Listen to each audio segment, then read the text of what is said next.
রয়েছে জামিয়া তিরমিজি হাদিস নম্বর 1084, ইবনে মাজাহ হাদিস নম্বর 1967, এবং এই হাদিসের সনদকে ইমাম নাসিরউদ্দিন আলবানী রাহিমাহুল্লাহ তিনি তার সিলসিলা সহিহা এর 1022 নম্বর হাদিসের আলোকে হাসান বলেছেন, এবং শেখ জুবাইর আলী জাই রাহিমাহুল্লাহ তিনি জয়ীব বলেছেন এই হাদিসকে।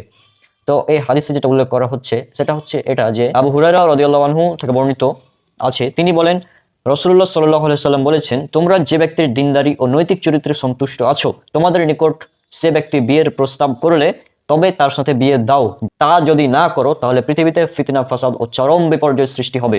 আপনার একটি মেয়ে আছে, আপনি আপনার মেয়ের বিয়ে দিতে যাচ্ছেন, তো এমন একজন ছেলে পেয়েছেন যে দিনদার, কিন্তু তার আয় রোজগার হয়তো কম, সে হয়তো অত ধনী না, ধন সম্পদ তার নেই, তবে তার দিনদারিটা আছে, সে দিনদার। তো দিনদার ছেলেকে যদি আপনি পেয়ে যান তাহলে আল্লাহ রাসূল বলছেন তাকে বিয়ে দিয়ে দাও। যদিও এই হাদিসের সনদ নিয়ে ইখতিলাফ আছে, তারপরেও তাকে বিয়ে দিয়ে দাও, যদি না দাও তাহলে ফিতনা ফাসাদ তৈরি হবে।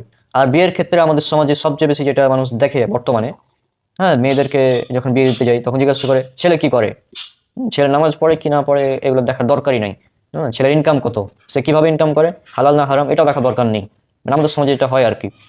তারপর মানে এই বিষয়গুলো আসলে তারা গুরুত্ব দেয় না, মানে সবকিছু দেখার পর দিনদারিতা থাকলেও বিয়ে দিবে, না থাকলেও বিয়ে দিবে, এরকম অবস্থা। মানে আজীব ব্যাপার, মানে আল্লাহ রাসূল বলেন দিনদারিতাকে প্রাধান্য দিতে, আর আমাদের সমাজে প্রাধান্য দেওয়া হয় দিনদারিতা বাদে অন্য সব কিছুকে। তো আশা করছি আপনারা বিষয়গুলো বুঝতে পারছেন যে আমাদের অবশ্যই ছেলে এবং মেয়ে উভয়কেই পাত্রপাত্রী নির্বাচনের জন্য প্রাধান্য দিতে হবে দিনদারিতাকে। সৌন্দর্য পরে, বংশমর্যাদা পরে, এবং তার সম্পদ এগুলো পরে। আচ্ছা, দিনদারিতা এর মান হচ্ছে 1, এবং সৌন্দর্য, বংশমর্যাদা এবং সম্পদ এগুলো সব 0 করে। দিনদারিতার ক্ষেত্রে আমি প্রথমে 1 ধরলাম, এর সাথে যদি সৌন্দর্য হয় তাহলে 1 এর পাশে 0 10, এরপর যদি বংশমর্যাদা থাকে তাহলে আর একটি 0 100, এরপর যদি সম্পদ থাকে তাহলে আরও একটি 0 1000।